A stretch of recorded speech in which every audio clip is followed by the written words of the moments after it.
नमस्कार मित्रों, जय श्री राम। चुनावी प्रक्रिया का दूसरा दौर संपन्न हुआ। 2 चरण का चुनाव अब तक हो चुका है। इनमें 190 सीटों पर अब तक मतदान प्रक्रिया संपन्न हुई। कल सुप्रीम कोर्ट का एक बड़ा फैसला आया कि अब मतदान पूरी तरह से ईवीएम पर आधारित रहेगा और 100% वीवीपैट मिलाने की जो याचिका दायर की गई थी वह भी सुप्रीम कोर्ट ने खारिज कर दी। सुप्रीम कोर्ट ने कहा कि मतदान पूरी तरह से ईवीएम से ही होगा और हम देश को पीछे नहीं ले जा सकते। बैलेट पेपर से जब चुनाव होते थे तो देश में क्या क्या होता था। उस समय बूथ कैप्चरिंग, बूथ लूटना, दूसरे की जगह वोट डालना और ये सब एक आम प्रक्रिया थी। जो जहाँ पर बाहुबल का इस्तेमाल होता था उस जगह पर इस तरह की घटनाएं सामान्य थी। कई जगह यहाँ तक भी हुआ था कि पूरी मत पेटी से भरा ट्रक रास्ते में बदल दिया गया। ऐसे ऐसे काम देश में हुए हैं। तो उन सब बाधाओं से हटते हुए देश ने ईवीएम की तरफ रुख किया। ईवीएम सारा काम मशीन से आधारित है।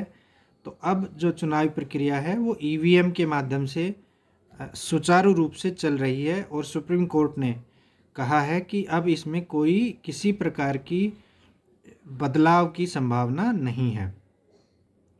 इस तरह से जो विपक्षी दल इसको लेकर इतना हल्ला मचाए हुए थे, अब ये विवाद इसका अंत हो जाना चाहिए। बार बार जो लोग अपने हारने पर कहते थे कि ईवीएम खराब है, उन लोगों को सुप्रीम कोर्ट ने एक तमाचा उनके मुंह पर मारा है।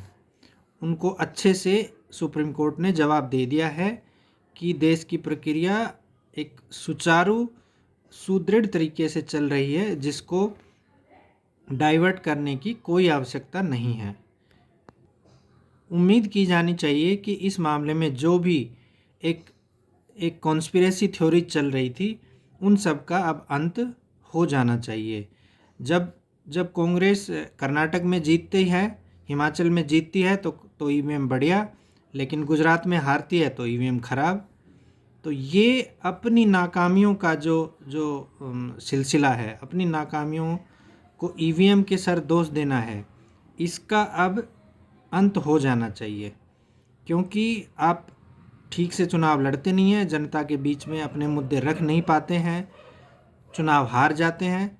चुनाव हारते ही फिर आपको ईवीएम याद आने लगती है। अपनी नाकामियों का ठीकरा आप ईवीएम के सर फोड़ते हैं, विशेषकर कांग्रेस, और फिर मांग करते हैं कि देश में से ईवीएम हटनी चाहिए। यह लोकतंत्र के लिहाज से कतई सुरक्षित नहीं है। हम देश को पीछे नहीं ले जा सकते।